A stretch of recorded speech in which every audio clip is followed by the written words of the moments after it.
little different today. We have heavy hitters. It's going to be fun.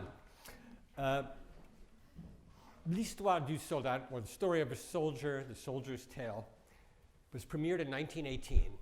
And the circumstances behind it are very well known, of course.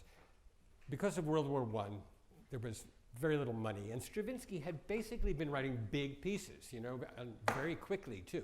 I mean, first, you had the Firebird and Petrushka and the Rite of Spring, and then Nightingale, you know, the opera. So now, though, he needed to economize and write something that could be performed on a very small budget. So there are many stories about how he got the group together, which is not exactly this. I'll explain that in a moment. But the true story really is that he needed an ensemble small enough that they could afford it, it could tour, and he was thinking kind of a klezmer band or a gypsy band, because remember with the Brahms last week, we talked about the gypsy kind of ensemble or the Roman-ish ensemble, which has clarinet and strings and could have had a bass and a cimbalom. And this ensemble, and you know, Stravinsky loved the cimbalom. He used it in Renard, which the little kind of mini opera that he wrote before this. But people say, and Stravinsky even said later, he was inspired by jazz ensembles, but he didn't really know anything about that. One person, if you research Stravinsky and look up his music, the one person you cannot trust is Stravinsky. So just, he always said what seemed right at the moment. He talked about how this piece is influenced by so much jazz, but it's hardly at all. We'll talk about that too. So he ended up choosing, another way of looking at it, is 2 instruments from each section of the orchestra, and it was almost exactly a klezmer band except for the bassoon, which was a violin and a bass, a clarinet and a bassoon. Okay, so far so good. A cornet, not a trumpet, but it's usually played on a trumpet, and a trombone. You're looking, they're not here. And a percussionist. And then there was also 1 or 2 actors and a dancer, and there's a whole big script that goes with it. It tells a typical story that Stravinsky loved of the devil going after a soldier, and the soldier's soul is his violin, and things get very bad for him, and they stay bad. Then he decided to make an arrangement of it as a gift for Werner Reinhardt. Now, Werner Reinhardt was a philanthropist in Switzerland. By this time, you know, Stravinsky, born in Russia, had left for Paris. Now he was in Switzerland. Some of it was opportunity, some of it was the Russian Revolution and World War I, but he was always either a refugee or an immigrant his whole life, and we'll get back to that. So Werner Reinhardt paid for the production, paid for everything that happened, and paid eventually even for the music, which he had already heard and liked it, so he paid a post facto commission. He was a very fine amateur clarinetist, Werner Reinhardt, so Stravinsky arranged this so he could play it himself at concerts, and he also wrote the famous 3 pieces for clarinet solo, which he will now, no, I'm kidding. You probably could play them, right? Okay, but let's not do that. So this arrangement is what you're going to hear, and he took, arranged by Stravinsky, taking some of his favorite music from the thing, cutting the script. When we do it later today, just for educational fun purposes, I'm going to read some of the script that I wrote based on the original to update it a little bit and tell the story along with some of this. So we're going to start by hearing the very opening of the piece, and think this. Don't get too ready yet, because I'm still talking. You know. Think about this, that this is music of dislocation and intersection, which is exactly Stravinsky's life as a person, dislocated from Russia, then France, then Switzerland, then Hollywood, then New York, and trying to integrate different cultural phenomena. You can also think of it as Cubism, where you have separate planes of visual planes, that is, that intersect and create a kind of, not a mosaic, but a cubist pattern. There's no other word for it than Cubism that we know. There are examples of what Cubism is that you can look up on your phone, but do it later, where, for example, Albert Glaise, who was a Cubist painter but also a teacher, took a rectangle and worked out how you can move the rectangles away from each other, a bunch of them, and then put them back together so they're all off-center. So this music is dislocated meters and dislocated tonalities. And then I'm going to go into it, and we'll see that you've got multiple keys, multiple modes, different kinds of scales intersecting, and the rhythms intersecting, and the meters intersecting. It's kind of like some of it, the way it locks together, is like a traffic jam. And so you could also call it a traffic jam session, I suppose. Okay, let's hear the opening of the first movement.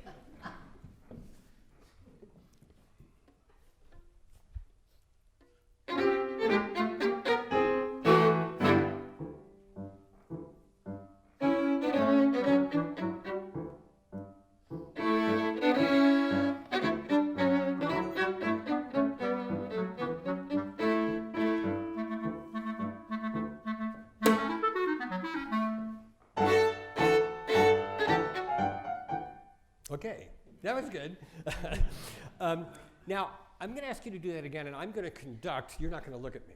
You're going to look at me because you think it's like 1, 2, 1, 2, because it does sound like that because of your bass line. But actually, Stravinsky has already completely made the players insane, if not you, by notating meters that don't go. Now, first we need to know the difference between a rhythm and a meter. Rhythm is the shape of a line, like dee da da ba bing ba bee da ba ba ba. But that's rhythm. But this bung bung 2/4 is that's rhythm. Did I say meter? Let's start over. Rhythm is what you hear, the patterns on top. Meter is the pulse and the time signature. So meter is like 2/4, 1 2 1 2, and what's on top of it, dee ba bing ba ba ba bee ba. That's rhythm. But sometimes the rhythm gets its own meter in Stravinsky. So we have little meters to show the phrasing and another meter underneath. Okay, this is going to get very simple. It's going to get really simple in just a minute. Okay, I'll conduct. Now, what I'm going to do, not only conducting, have you ever seen, you guys, I'm just going to talk to them for 1 second. Have you ever seen the video of Stravinsky conducting this piece? No. And you know who's playing? Sasha Schneider. And David Oppenheim, Julius Levine is playing. I mean, it's really something. You should watch it. Yeah. David Oppenheim Oppenheimer is a much more explosive character. Sorry, Oppenheim was just a clarinetist. Yes, I did set that up, and it took a week to think of it. Okay. So I'm going to imitate Stravinsky's conducting, which was very, very angular, but he used his arms for big beats and his fingers for small beats. So I'm going to do it. You ready? Go ahead. I'll start a little bit after you.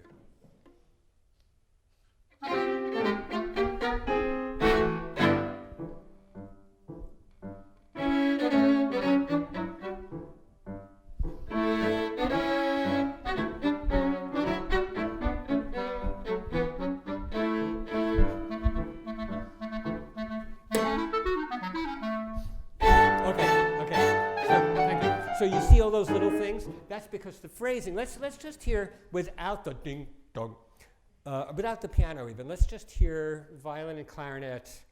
Let's say after 1, 1, 2, oh, you touch an iPad and it just 1, 2, 3, 4. The fourth bar where it goes bum ba ba ba. Okay. Fourth bar after 1.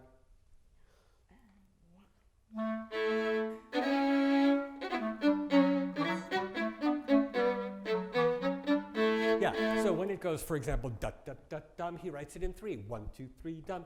But underneath it, we have 1, 2. So what happens is when the notes are reversed. Let's see if we can hear this. Play that same passage and play the bass. And if you watch me, you'll see at certain points that we're going to be dislocated from which note is on the beat. Right on the same spot. 1, 2, 1, 2.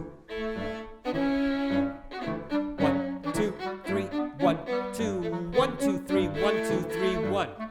Okay. Now how about you just, this is going to be really weird. You just play the bass line while I do that. Same thing. Ready? 1, 2, 1, 2, 1, 2, 1, 2, 1, 2, 3, 1, 2, 1, 2, 3, 1, 2, 3. Did you hear how weird that was? Okay. That's very strange. Okay, now I think we got that. Now what else is strange is the harmonies. I'm just going to run over to the piano. Excuse me. We had a chair prepared. So aside from the dislocation of the meter from the various meters, the meters that they're playing in the meter of this, The opening harmony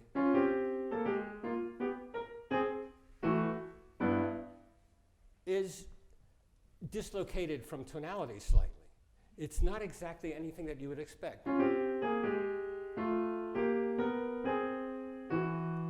Right? And then, so I've normalized this. This is what it's basically would be like if it were an object like a normal march. Because what Stravinsky's doing is a lot like Cubist collage. If you think of a collage by Picasso, you might see a piece of music paper torn up, part of a guitar, things like that, all pushed together. So what Stravinsky does in this piece, and becomes a whole method for him, and it actually grows out of his earlier music, is he takes parts of ideas of what is a march, what is a waltz, what is a tango, and he sort of cuts them up and reorganizes them and then puts them together. And he does the same with a key. He does the same with various modes. They intersect.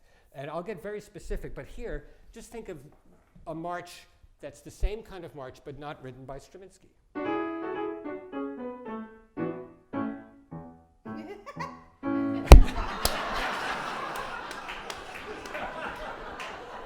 I'll do it again. Sorry. No, it's good. It's good. I'll start again. Cute. It was so cute. It is cute. It gets worse. You're going to have a good time tonight.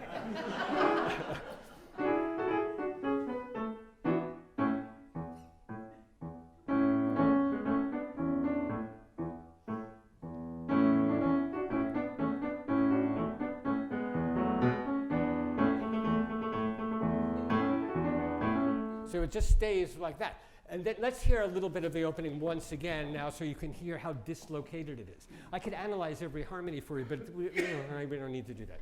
Let's just do that.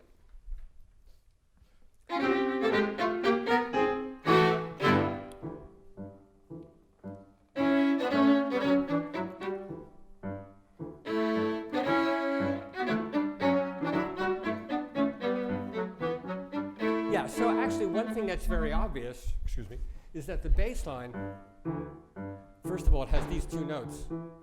And there's a lot of sharps up here. And I want to tell you, this is the beginning of something that's going to get more intense during the lecture.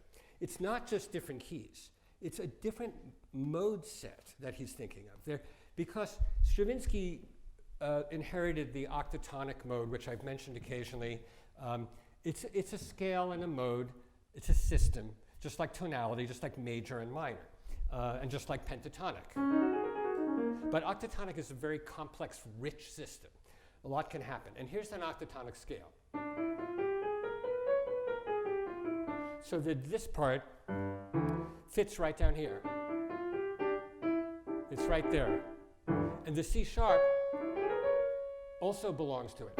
So that sound of a G major bass and a kind of C sharp oriented thing may not be exactly octatonic, but it grows out of his use of octatonic. And there are passages in this piece, like in The Rite of Spring and in Petrushka and Les Noces and Nightingale and Renard, that are completely octatonic. And there are parts that are just a little bit octatonic because he, remember, can take an octatonic idea and a major key idea, dislocate them, cut them up, and paste them together. That's what he's doing. This is a cut and paste thing. He never had a computer. I mean, it would be unbelievable with Stravinsky how much music he would be writing now, because he actually literally cut things up. Not when he wrote this so much, but he did a little bit, because there are lots of pictures that you can find and even books on Stravinsky where you'll see that he didn't like to use music paper. He took blank paper and designed his own 5-line pen. And it had a wheel on it, so it really was very smooth. And he would write 5 lines and put them in different things and write notes, use different color inks. And then in some pieces, especially later, he would actually, with a scissors, cut out pieces of things and tape them on top of each other and write that way. Boulez, who was great at criticizing absolutely everybody, said that Stravinsky was not a composer, he was a juxtaposeur. Now, by the way, this business of meters, the idea of changing meters and shifting meters, many people associate that with Stravinsky correctly, and that's fine. But it's not like he invented that out of thin air, no. First of all, Russian folk music, like Bulgarian folk music and Romanian and Hungarian folk music, is full of shifting meters. not written down, but that's one of the reasons shifting meters occur. Even American folk music, some of it. Like there's a little Pete Seeger song, little bird, fly through my window. That's got 2 meters. Bum, bum, beam, bum, ba, ba, ba, dee, dum. 1, 2, 3, 4, 5. 1, 2, 1, 2, 1, 2, 3, 4, 5, 1, 2. Just like Stravinsky. You know, it works perfectly. Let's make something of that later. Maybe not. But here's a little song that Stravinsky definitely knew. It's a children's game song. And right before he wrote this, he wrote Pribautki, which is children's game pieces. And this is not from Pribautki, but it's just like it.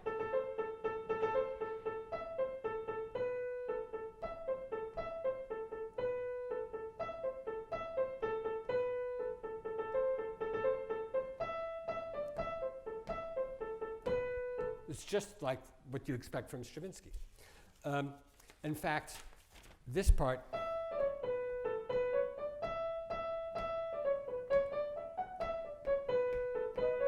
is Stravinsky. It is from this, and it's just like a children's game. So let's take a look at a few other spots and keep moving here. In this same movement, can we start at 7 and just have the violin alone first at 7? This is a very weird moment. It's the easiest thing in the entire piece. I don't even have to use my left hand. That's exactly what I'm talking about. Okay, ready? Yes.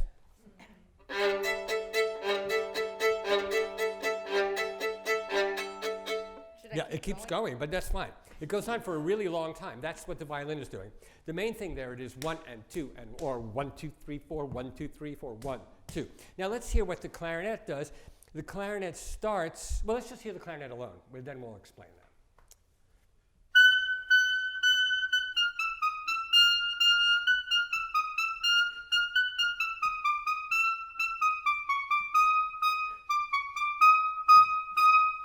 Right, so now that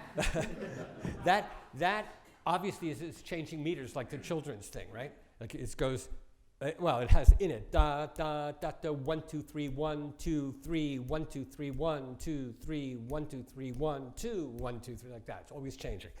Then what do we have in the piano? Can we just hear the bass line starting? Okay, now also the right hand of the piano is playing the same rhythms as the clarinet. Let's hear everybody. You want to start a little before 7 or? We could do 2 bars before 7. Okay, 2 before 7. Concentrate on, when you're listening, what is happening on the ding, dong, and the clarinet's being offbeat from the 4s here.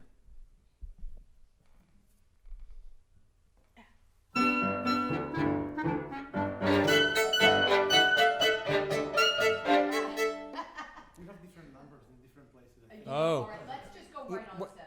Right on 7, that's probably a good idea.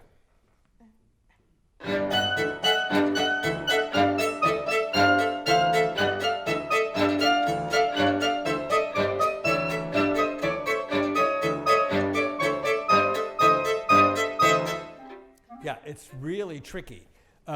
Let's just have violin and clarinet, and then you'll see the first thing that happens is even though the violin is playing this pulse, bum, bop, bop, bop, bop, 1 2 3 4 1 2 3 4. He doesn't play until the second bop, bop. He starts on 2, so that makes it completely off center and very cubist. Let's try that.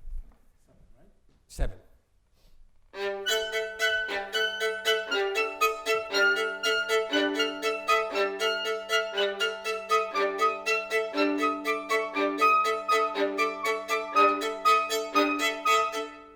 They kind of end together. Now, where did this kind of thing come from? I mean, Stravinsky said, and remember, you don't trust this guy, he said that he was very influenced by the visual arts and Cubism. Well, and to a certain extent, he must have been. But he first started doing this before that happened. He started doing things like that even in Petrushka. And why? Because Petrushka is a ballet. And a ballet has activity, and Stravinsky was extremely precise, and he did say, and this time he was saying what he felt, that theater needs precision. It's a great quote. Theater needs precision. And ballet as theater had all different kinds of things happening in the opening scene. A bear comes on, people are selling things, a dancer runs across, puppets appear. So he wanted to give a realistic feeling in the music that different things were happening at the same time that were unrelated to each other. So therefore, rhythm is the best way to do that, and key helps. So already in Petrushka, you hear isolated coincidences, meters that don't fit together because it's telling a story. You look at the stage, nobody thinks the music is bizarre because they're seeing this comes in, the dancing was coordinated extremely well with these meters. That became a stylistic conceit for the rest of his life. No matter what style he went through, he used these combinations of meters, these mixing of meters like that. And I think that one interesting point here is it's not just Stravinsky who thought of that. Mozart also thought of that. In Don Giovanni, there's this scene where it's at the party, at the ball, and Don Giovanni is doing his thing, and there are people coming in and sing. And on stage, there's the band that is playing for the people in the party, and then in the orchestra, there's the orchestra for the opera. This is one of the most extraordinary breakthroughs of vision and imagination in the history of composition. Mozart has an orchestra playing what fits the people on the stage singing, and on stage there's another orchestra in a different key and a different time signature. I mean, really. But because he worked it out so it's not that dissonant, but it is a little bit disconcerting is a perfect word for that. Okay, so now let's listen to a little bit of what happens at the beginning of the second movement.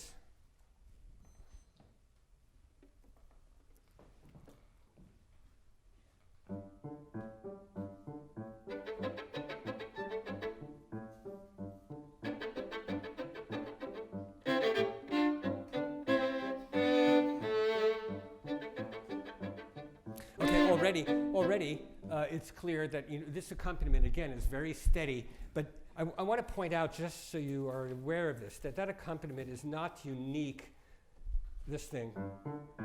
It's very prosaic. It's very common. And even though we now think of it immediately as L'Histoire, he also did it in many of his Russian pieces in different ways, like if I can remember this one.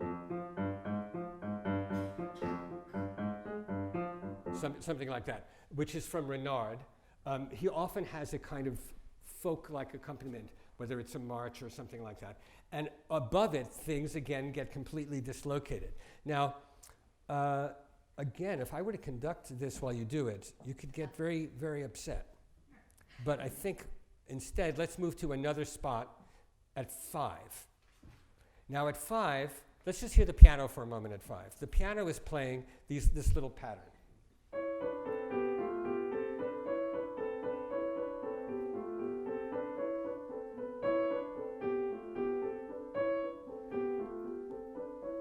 Yeah, okay, so it's very repetitive, but it also is not only repetitive, and then as soon as it repeats, accents come in funny places. So it's very dizzy-like. And the clarinet on top, let's add that in.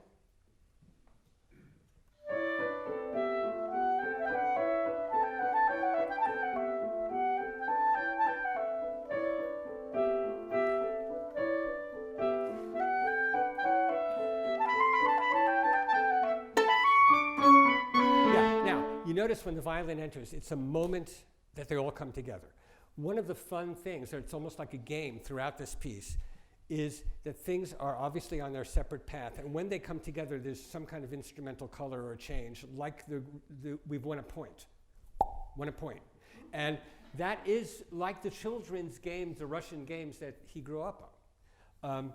That there are, and Pribautki, the children's game piece, is full of this kind of thing, where there's a pattern, and it's like a puzzle that you have to solve, and when he solves the puzzle, things change right at that moment with a new color and a new idea. And it's usually mathematically very clear. If you've got a 5-note pattern, and it's over a certain 10 bars, you might have to do this 4 times to equal the 20 beats, things like that. So it's a really simple game that has a real sense of satisfaction for the listener when the games come together. For example, bar 17 in the Petit Concert, I'm moving through this for several reasons, because I'll tell you where I'm building to.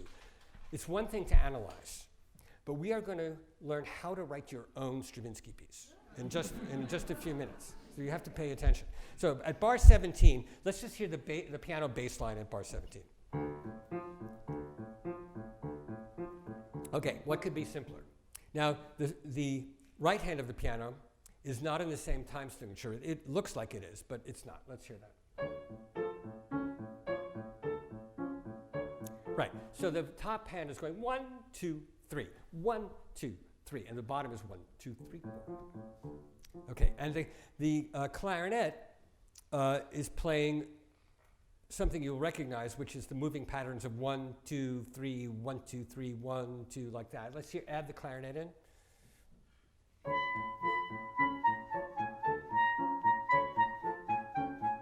Okay, and right, great, okay.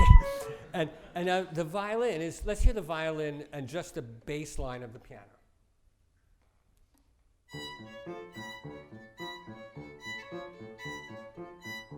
Yeah, so the violin is going 1, 2, 3, 4, 5, 6, or 1, 2, 3, 1, 2, 3, 1, 2, 3, and 1, 2, 3, 4, and the right hand of the piano, 1, 2, 3. Now let's hear everybody together there at 17.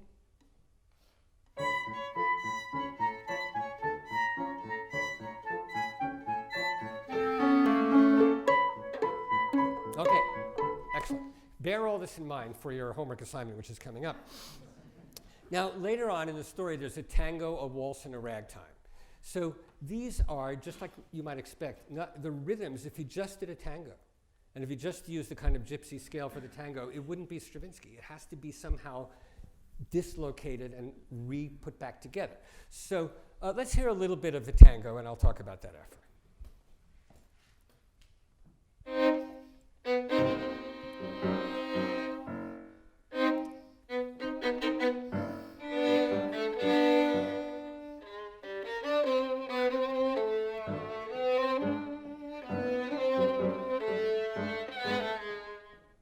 Okay.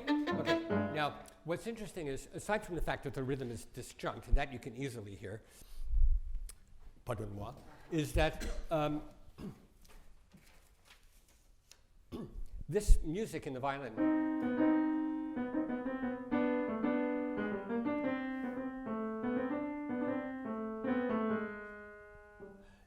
is a combination of minor and octatonic. And without going into terrible detail, the octatonic scale here. Remember, the octatonic scale is also called the symmetrical scale. Jazz musicians call it the symmetrical scale because it's half step, whole step, it alternates half steps and whole steps. So we get this, there's only two notes that don't belong to the scale, which are the G and the B flat. And he puts them in there to have this interlocking minor and octatonic. Just like you have 2 meters, he has 2 scales. That's a simple concept. Bear that in mind, because it's possible to do it in a very easy way, which I will demonstrate in a moment. But let me normalize the tango for you rhythmically and putting it all in C minor.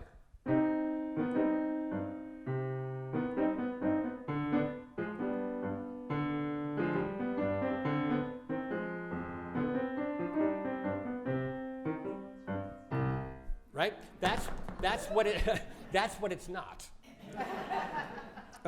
Now, there's a waltz. Let's hear a little bit of the waltz. The same idea happens in the waltz, but this time what primarily happens with the waltz is that the harmonies are stuck while the melody keeps going because they're in different sonic planes, like Cubism.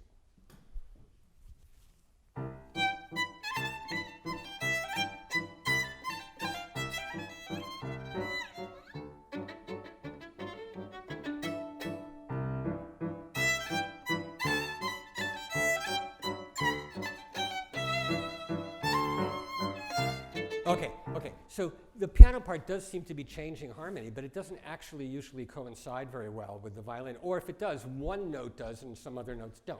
So it is slightly off. So I've normalized that for you as well. I'm really into normalizing. Don't normalize everything, though. Okay, so here, see, first of all, where is it here? It's in C major.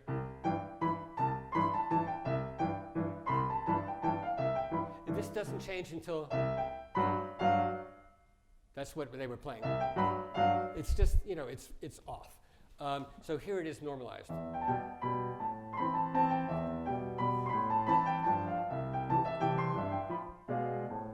See, it's completely music from a cabaret now, right? Now, what about the ragtime? By the way, Stravinsky at first said, that he knew nothing of ragtime, that he was, and this part seems to be true, that when he wrote this, what he knew of ragtime was only what he could find on sheet music because he had not heard any.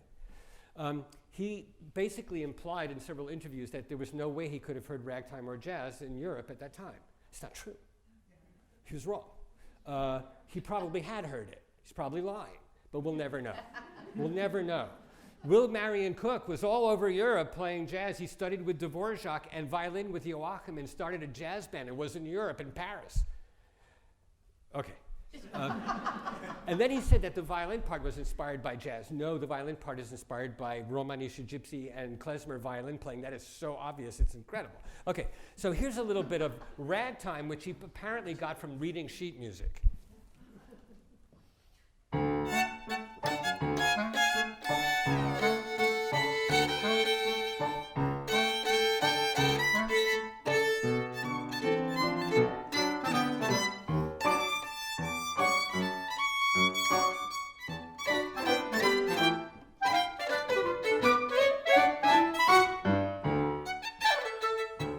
Okay, yeah, now it goes into something that has no relationship to ragtime.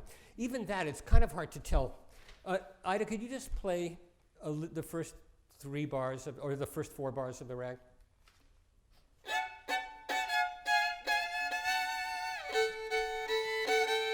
Okay, this is what I'm going to normalize that for you. This is my favorite part.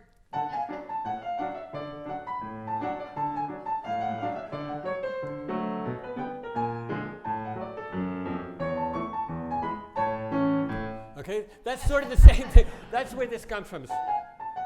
Play your part again. Yeah, let's do it together. It won't work. Sorry. Wait, one. what beat did you start on? 1.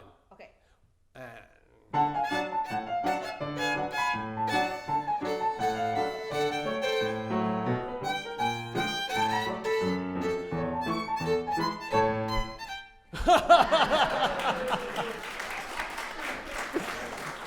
That was fun.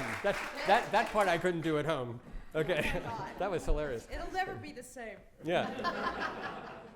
Okay, now the Devil's Dance, which is the last movement of this. By the way, in the trio, it ends with the Devil's Dance, where the devil has lost in a game of cards, and he's furious, and he does a dance. In the full production, he comes back and he wins. The devil wins. So obviously, it's based on a true story. So let's just hear the opening of the Devil's Dance.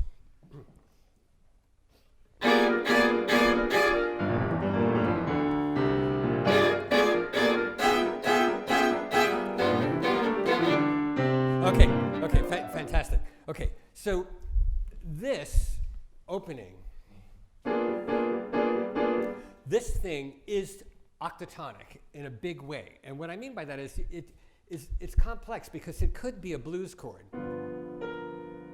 And it also has this. But it has a Stravinsky personality. Now I'm going to say a few things about what octatonic meant to Stravinsky. Okay, it's a scale,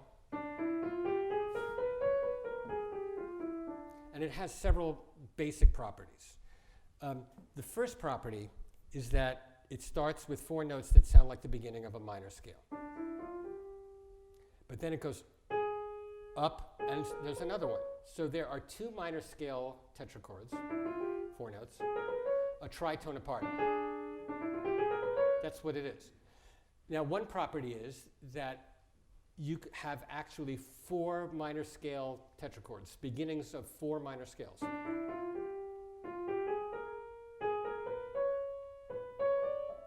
They're all in the scale. That means it implies 4 minor keys at one time in the ear of the composer. That's one thing. Now, another thing is if you start over here instead on the second note,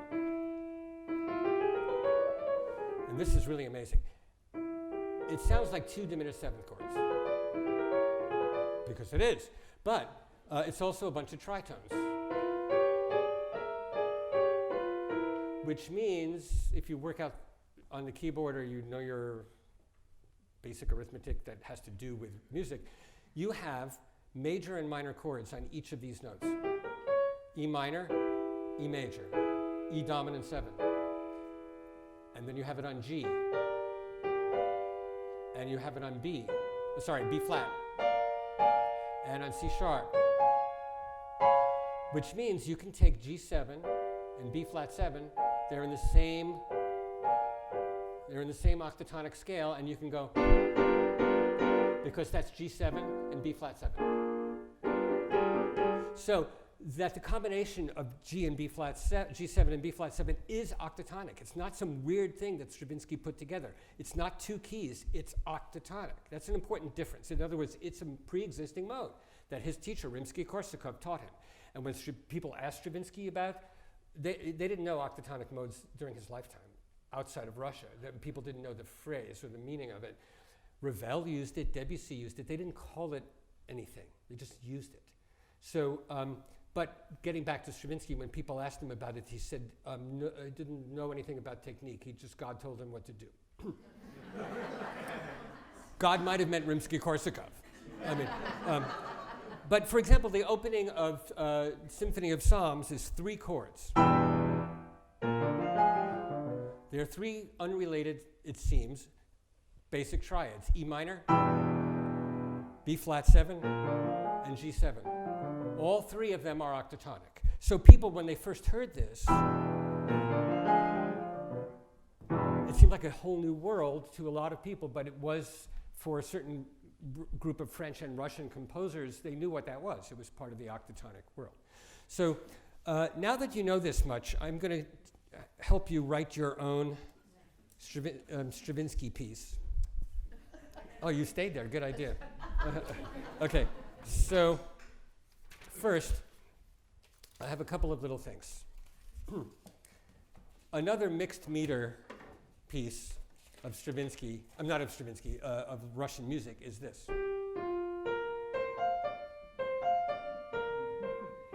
All right, 1, 2, 3, 4, 5, 1, 2, 3, 4, 5, 6. That's how it's notated by Mussorgsky. So if you were to take an octatonic scale and make a 5-note pattern that doesn't fit with it, but that could, if you calculate it, will end on the right note, you get a kind of Stravinsky. Here's the octatonic scale.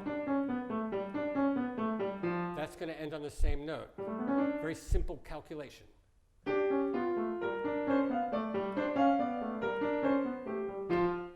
So that's the first, we'll get back to that. Now, you could also take, because this does end on an F. So Stravinsky liked the open strings of the violin. So a lot of the piece, L'Histoire, a lot of it's in fifths. There's a lot of open strings, but also harmonies in fifths. So very often, this will be a fifth away from something else. So if this ends on F, we can do this. So we got, and then we stick chromatic octatonic mix under it. And that's the beginning of something. Now you're going to really get a homework assignment. Jingle bells. How do you take jingle bells and write a Stravinsky L'Histoire piece? Okay, it's really very simple. First, you have to think of jingle bells as a series of short phrases that can be removed and reordered. That's very important, because that's what he does with Russian folk tunes and the Russian-like folk tunes. So let's take jingle bells, and we have this. That's one thing we can use by itself, all right? Very recognizable. And we have, I put it in a different key because that way it has more chance of being Stravinsky-esque, dislocated in another key. Well, you also have, right? That's also a possibility. We have, all right, so those are all isolated things. Now, let's just look at the jingle bells idea for a moment of the tune. The first thing you think is it's in 2. 1, 2, 1, 2. So that means you can accompany it in 3, like this. Right? That starts to give it a sense of Stravinsky. But what you also need to do is put something else more complex in 3 in the middle. 1, 2, 3, 1, 2, 3, 1, 2, 3. So we would get. You follow that? Now it's sounding like Stravinsky. Sorry. Then we can immediately cut because it's a splice, but it was connected.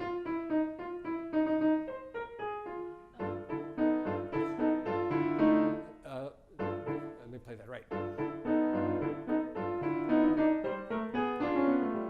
And then as the connector, that's from, we'll just get rid of that.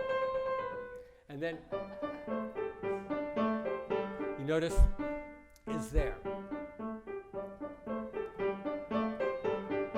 And that's 1, 2, 3, 4, 5 instead of, you make it into 5. 1, 2, 3, 4, 5, 1, 2, 3, 4, 5, and this is in 4.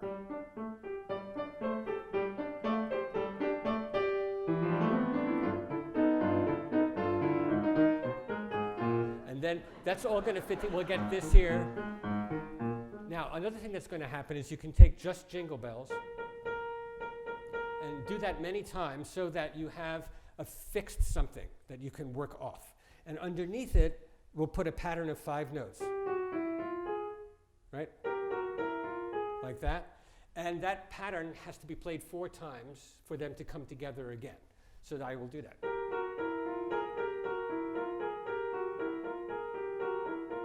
And then they can go on.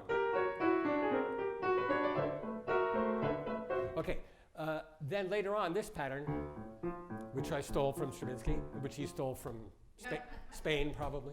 Okay, then you have.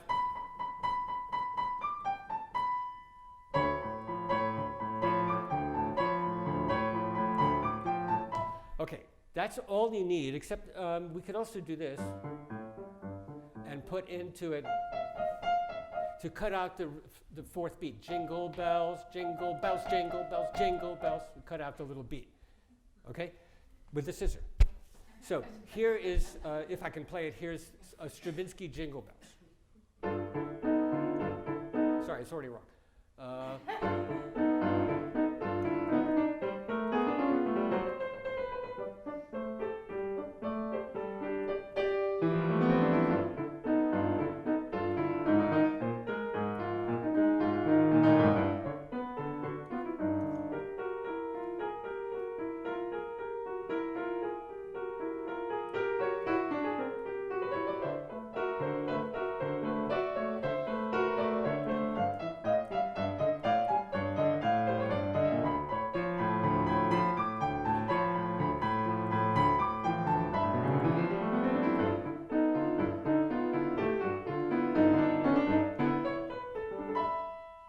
Okay. Thank you. Thank you. Now, before we get into the piece a little more, I have one more little thing which has to do with something that ever since I was a kid, I wished it could happen. I wanted Stravinsky to work with George Gershwin. And so over many years, I occasionally have put them together in fun ways because I really think they should have worked together because, you know that Gershwin wanted to study with Stravinsky. He really did. He wanted to study with Berg. He wanted to study with Schoenberg. He wanted to study with Stravinsky. He wanted to study with Varese. He studied with Joseph Schlesinger. Oh, he was very good, though.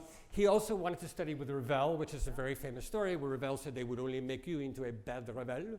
And then he also said, how much money do you make? And Gershwin told him, and he said, no, I should study with you. So it so happens that the Devil's Dance, which you just heard some of, which has, and this, fits very well with Gershwin. And what you're about to hear is music where I didn't do anything but exactly what Stravinsky would do, which is to combine things that have been dislocated. So there's something by Gershwin and something by Stravinsky. Everything in it is either Gershwin or Stravinsky. I didn't write anything. I just smushed them together. Did they ever meet? Yes. Where did they meet? I know. No, they met in Hollywood. And they met, it's a great story. They met at a party thrown by Edward G. Robinson. And the party was in honor of Stravinsky, because Edward G. Robinson and a lot of Hollywood stars were huge fans of Stravinsky. I know it's hard to imagine, but Stravinsky was living in Hollywood, Gershwin was living in Hollywood, Schoenberg was living in Hollywood. Gershwin paid for the recordings of Schoenberg's string quartets. And on Gershwin's wall was a framed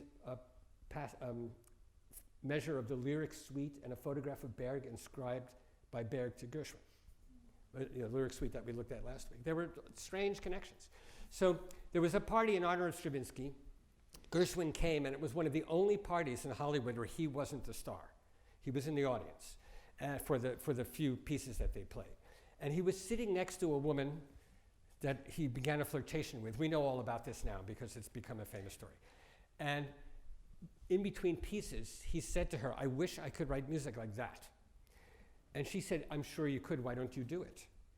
So they had an affair. Her name was Paulette Goddard. Yeah, and she was married to Charlie Chaplin. Okay. Is that true?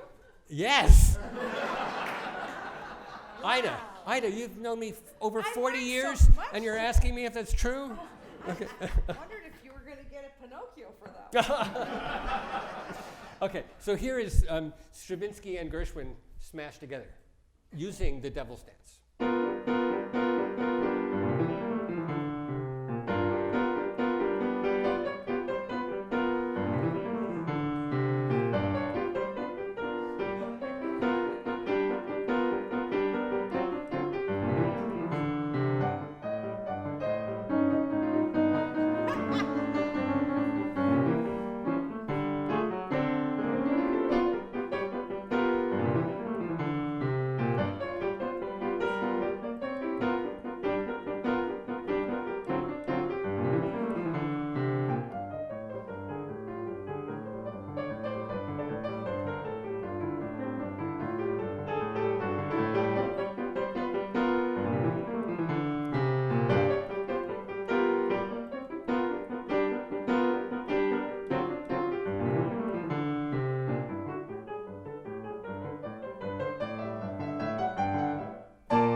Okay. Okay. Thank you. Now, what we're going to do is they're going to play two movements from this, but I'm going to add to it some text. It's our page turner. Nothing to worry about. Who's that woman going on the stage? So I'm going to read some highlights of a new text that, for fun, for educational purposes, that I wrote for this version of the piece. So I'm not going to tell you the whole story. In a moment, I'll tell you the story now, and then I'll read you some text, and you'll hear some of it. Basically, the story is that a soldier is on leave. He runs into the devil. The devil tricks him by getting his violin. And what he does is he offers him to spend 3 days learning how to become rich with a book. So the soldier learns in 3 days how to become rich, but it turns out it was 3 years. So everyone thinks he's dead, and he doesn't have his violin. To make a long story short, because I'll tell some of it, he gets the violin back for a while. He woos a princess, and in the real story, the complete story, the devil wins in the end. But what happens before that is the way he gets his violin back, which you'll hear in verse, is that he plays cards with the devil. Now, if you know Stravinsky, you know he loves the devil and he loves cards. He has a ballet, Jeu de cartes. He has the Rake's Progress, which has a devil, and it has cards. I mean, he's obsessed with this stuff. And wrote some of our Russian folktales. So I'm going to read a little bit of my text, and I'm going to really perform it, so don't get afraid.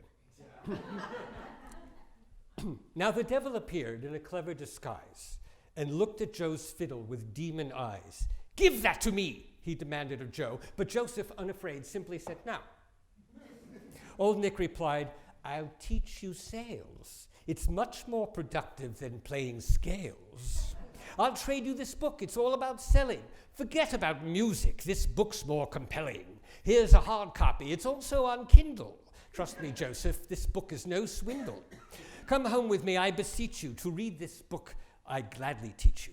Live 3 days with me and be free of all cares. This book will instruct you in buying shares. You'll soon be the richest of all billionaires. I'll help you to become a business tycoon if you will just teach me to play in tune. Skipping a little. When Joe got home, to his shock and surprise, he was seen as a ghost in everyone's eyes. It wasn't 3 days. The devil had lied. It was 3 years with old Nick. They'd all thought he died. In a frenzy and with the devil's persuading, Joseph became an expert in trading. Joe learned to gamble. He learned to invest. He made a great fortune, but he was depressed. I'd rather play Mozart's sonatas, he thought, than make a huge profit from the shares that I bought. So the devil says, take your fiddle, play some scales. Joseph tries to play but fails. Now that he has lots of loot, he finds his violin is mute. What's the use of being rich if you can't play a single pitch? Meanwhile, nearby, just over the border, a king announced that his lovely daughter had hypersomnia, so remained in bed. The king then proclaimed that she would be wed to the first who could wake her from her dream. He'd be the next king with a change of regime. Since nothing else had gone as planned, Joe was determined to win her hand. But when Joe arrived at the palace gate, he found he was a little late. There stood the devil, tall and skinny, impersonating Paganini. Said the devil, poor princess, she is narcoleptic. Lucky devil, I am archocleptic. I'll play for the princess on your violin, and when she awakens, you lose, I win. Now I'll skip a little bit. The narrator says, the devil controls you. With your head he is messed. With money and wealth you are far too impressed. If you want to be free of the damnable pest, the answer is clear. You must simply divest. The devil will weep, his teeth he'll gnash if you give him back his cash. Let the devil scream and holler, play him in poker and lose every dollar. If you let Mephistopheles win, you'll soon have your fiddle back under your chin. So the devil says to Joe, So Joe says to the devil, do you play poker? The devil replied, are you some kind of joker? Of course I play. I'm the wild card. I even taught poker at Juilliard. Joe said, let's play then, winner take all. Let's play on the stage of Carnegie Hall, said the devil while tuning the violin. You're a fool, Joe. I always win. And win he did. And so Joe was poor, but better off than he was before. Joseph was free of Lucifer's grip. He'd given the devil the old pink slip. Oh, what a fiend is here o'erthrown. And now the fiddle was again Joe's own. To celebrate not being a billionaire, Joe played this joyous petit concert.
skipping to the very end,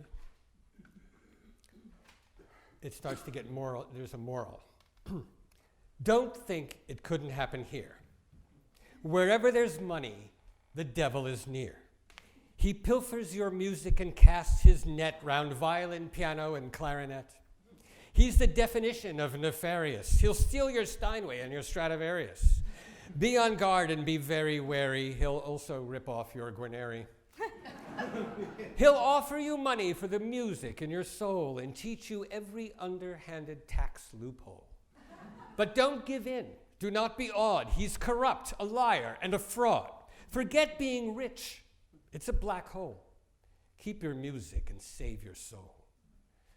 With your horns and your tail, you are oh so demonic, but you are no match for the scale octatonic. I may not be a financial success, but soon I will marry the royal princess. You had my fiddle, you had your chance. It's my turn to play and your turn to dance.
I want to say one more thing that occurred to me at the last two notes.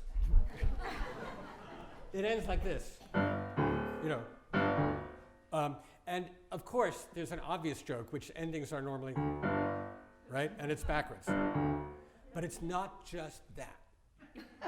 It's also, that is the root of the octatonic version of this scale. So, to Stravinsky, that's two things. It's a joke and it's correct. Thank you. See you next time.